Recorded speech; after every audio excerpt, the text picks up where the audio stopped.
Simba Sports Club tunaianza round ya awal kwa kucheza na timu ya Might Wonders ya pale Malawi, na mechi yetu Simba na Might Wonders ya kwanza ya round ya kwanza itakuwa ni tarehe 6 ya mwezi wa 9 mwaka 2026, na mechi yetu ya marudiano sisi na wao itakuwa ni tarehe 13 ya mwezi wa 9 mwaka 2026, mechi ambayo itapigwa Dar es Salaam.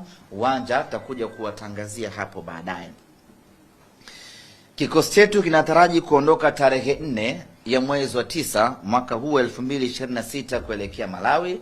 Taondoka hapa asubuhi kwenda kuwafuata wapinzani wetu Might Wonders, tapumzika, tafanya mazoezi jioni ya tarehe 4, tafanya mazoezi tarehe 5 na tarehe 6 tutaamkia uwanjani kwenda kupigania mnyama kufuzu kwenda hatua ya kwanza na hatimaye ligi ya mabingwa na hatimaye hatua ya makundi ya ligi ya mabingwa Afrika.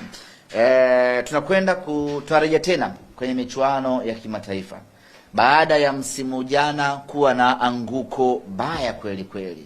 Kwa miaka mingi tangu tumeanza kujipambanua kwenye uga wa kimataifa hatujawahi kuishia hatua ya makundi, lakini katika hali ya kushangaza kweli kweli, mwaka jana tumeshindwa kuvuka kutoka hatua ya makundi na kwenda hatua ya robo finali.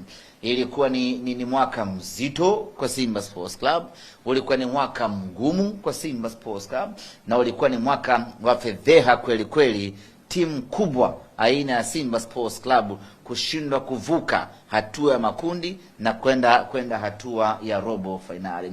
Sisi failure yetu ambayo tulikuwa tumejiwekea kuwa ndio benchmark ya kufeli ilikuwa ni robo finali, lakini mwaka jana tukashindwa kuvuka hata hatua ya makundi na kufika hatua ya robo.